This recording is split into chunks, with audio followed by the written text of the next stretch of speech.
back to the Detroit Breakdown. I'm Mark Nishan, Keller Williams Realtor with the Renegade Realty Group, landlord and flipper in Detroit, here to break down the streets of Detroit in the second part of this series of major roads in Detroit that I've been doing for you.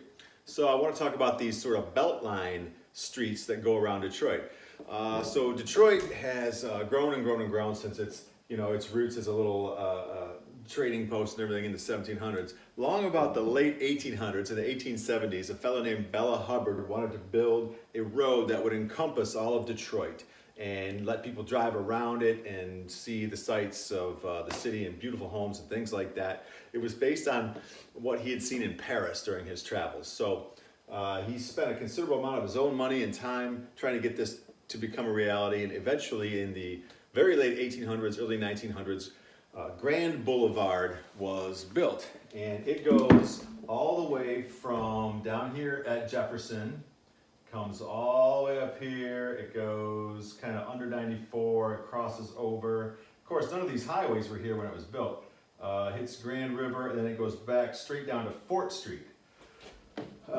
And so it kind of makes a little horseshoe shape all the way around the city. At the time they built this, it encompassed all of Detroit. It was this definitive belt line around the city. So of course, as you can see by this map, that didn't hold for very long, right? It's not like a grid city. Now, if you've been to a grid city like Chicago, where everything is north, south, east, west, the streets make sense. This, you could be headed north, you could be headed east, west. It can be tough to place where a house is in the city if you're talking about West Grand Boulevard.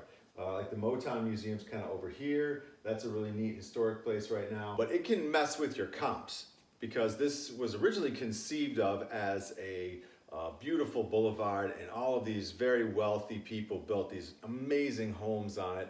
And so there's still, although there aren't a ton of those left, there are still some very nice Tudor style brick houses that line this boulevard. So if you comp a property that's just off of the Grand Boulevard, it can affect your prices if you include those Grand Boulevard comps. And I like to try to ignore those, honestly, when I'm back in the neighborhood, because they'll give you a false sense of value. This is actually for a house I'm comping right now.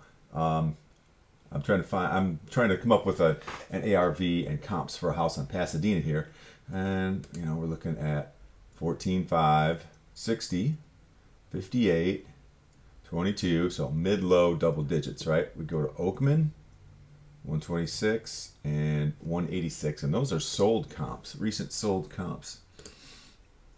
If we look at the thumbs, you can tell, this one's kind of like a mini mansion. And what's this one? This was a ranch that was really nicely updated that did pretty well. But as soon as you get off Oakman, you are back down into the mid and low double digits. Some of these houses need work. There's some value add you can put in there.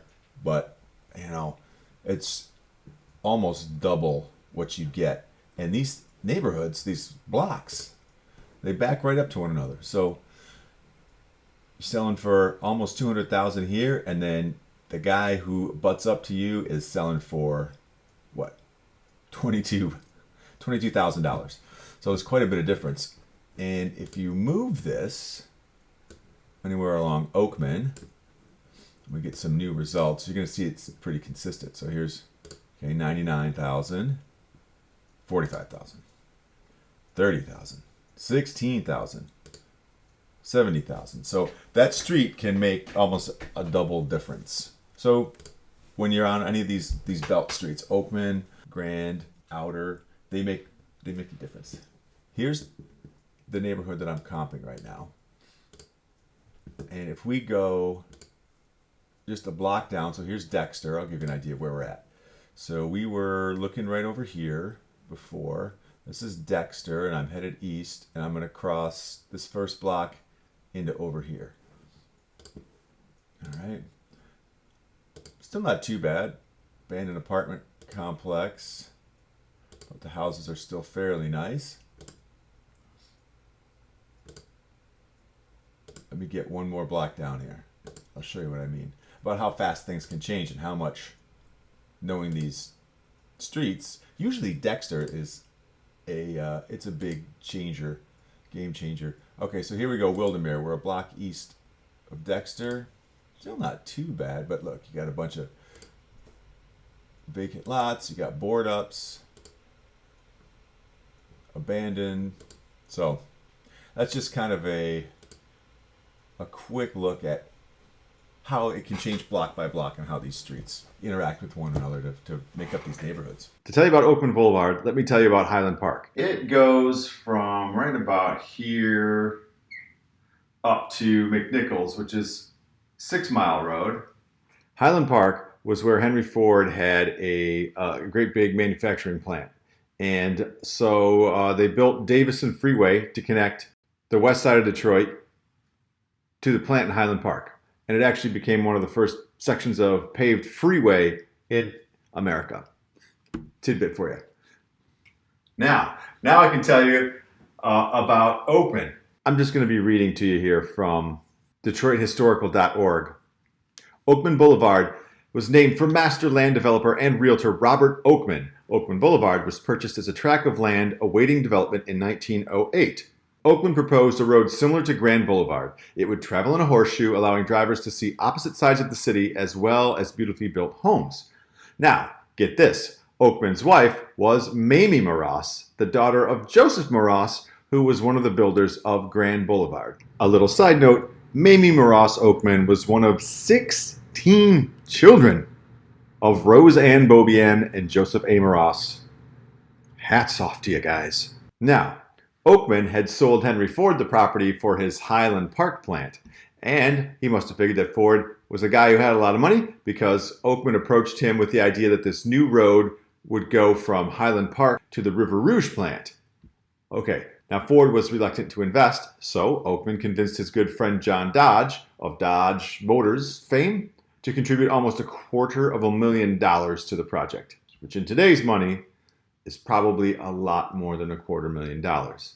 So when he had funding, construction began. The road was chartered in 1916. Oakman Boulevard goes from Hamilton Avenue in Highland Park all the way down to Michigan Avenue in Dearborn.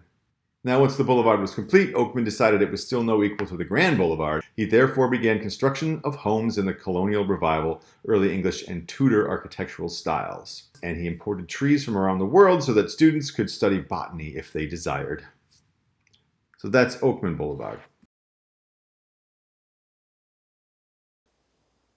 Whew. So there you go.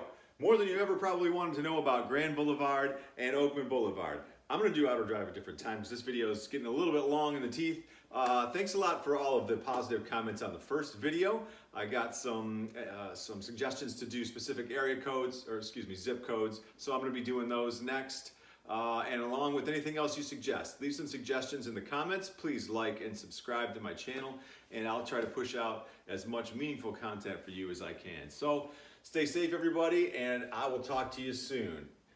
If you need to contact me, lest I forget to pitch you, you can get a hold of me through thedetroitbreakdown.com, and my phone number and contact info is on there. If you need boots on the ground, someone to go look at houses for you, someone to help you close locally, whatever I can do, please let me know. It's me and my team, the Renegade Realty Group team. So if you haven't checked them out, please check them out as well. Thank you very much. Have a good night.